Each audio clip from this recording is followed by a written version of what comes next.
Good morning. Today we will witness an example of the logical fallacy called argumentum ad baculum or appeal to force.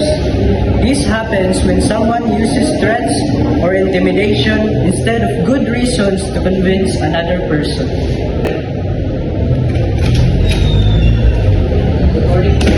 Good morning, class. Good morning, Sir Joshua. Take your seat. So based on history last week, may exam ta. Now place it 1/2 verse 1. Wala mong kinopya kayo. Kinopya kayo, report sa ayan. Yeah, study. Ano mo ako mag-study? Kung kahit history ka, try yung questionnaire.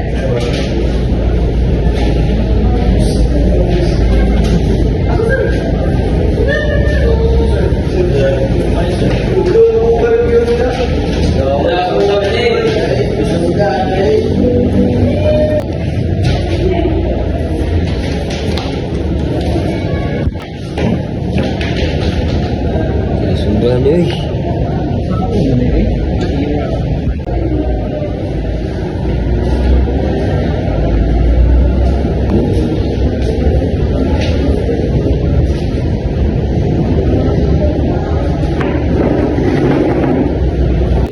Tuloy, makubi ako di, wala ko review.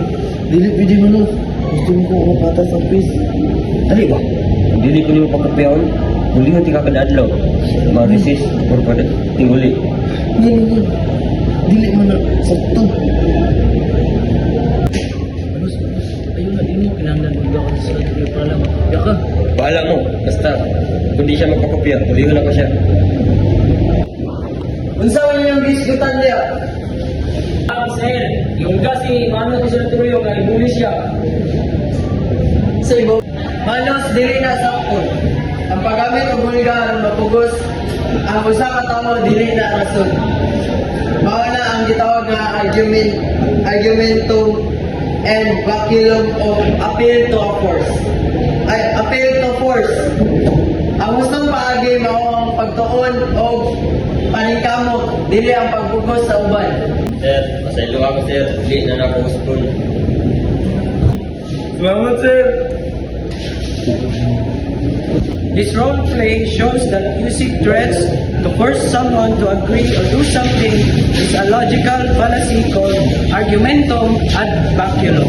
We should always use respect, honesty, and valid reasons instead of fear or intimidation.